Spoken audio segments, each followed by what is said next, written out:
విశాఖ వాతావరణ శాఖ అధికారి విశాఖ రాగాల 24 గంటల్లో పశ్చిమ బంగాళాఖాతం సమీప ప్రాంతంలో అల్పపీడనం ఏర్పడే అవకాశం ఉందని దీని ప్రభావంతో రాగాల 24 గంటల్లో ఉత్తర కోస్తా దక్షిణ కోస్తా ప్రాంతాల్లో కొన్ని చోట్ల అతి భారీ వర్షాలు పడే అవకాశం ఉందని ఏలూరు పల్నాడు ఎన్టీఆర్ ఈ 3 జిల్లాలకు ఆరెంజ్ అలర్ట్ అల్లూరి అనకాపల్లి విశాఖపట్నం కాకినాడ కోనసీమ యానాం పశ్చిమ గోదావరి తూర్పు గోదావరి జిల్లాలకు ఎల్లో అలర్ట్ సముద్ర తీరం వెంబడి బలమైన ఈదురుగాలులు ఉంటాయన్నారు మత్స్యకారులు ఎవరూ కూడా వేటకు వెళ్లొద్దని హెచ్చరించారు.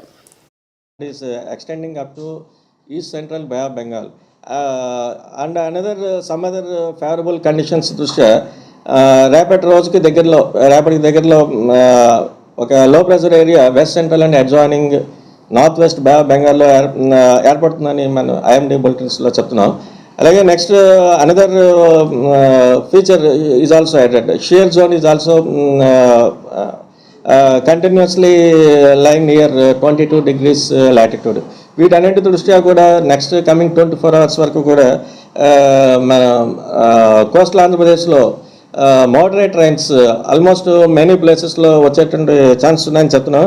అలాగే దక్షిణ కోస్తా ఉత్తరాంధ్రలో కూడా కొన్ని జిల్లాల్లో భారీ వర్షాలు మరికొన్ని జిల్లాల్లో భారీ నుంచి అతి భారీ వర్షాలు కూడా నెక్స్ట్ కమింగ్ 24 hours వరకు వచ్చే ఛాన్స్ ఉన్నాయని మనం ఫోర్కాస్ట్ ఇస్తున్నాం.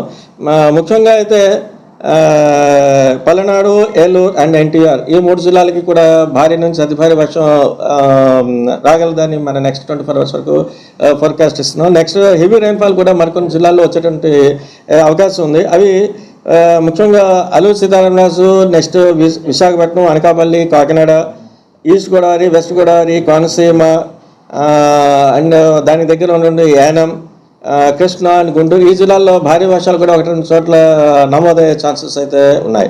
అలాగే ఇప్పుడు ఉన్నటువంటి సైక్లోనిక్ సర్క్యులేషన్స్ కానీ మాన్సూన్ స్ట్రాంగ్ కండిషన్స్ కానీ వీటన్నిటి దృష్ట్యా మన తీరం వెంబడి కూడా ఎంటైర్ కోస్ట్ వెంబడి కూడా బలంటి ఎదురుగాలులు గంటకి 35 నుంచి 45 kilometers వేగం వరకు వీస్తున్నాయి.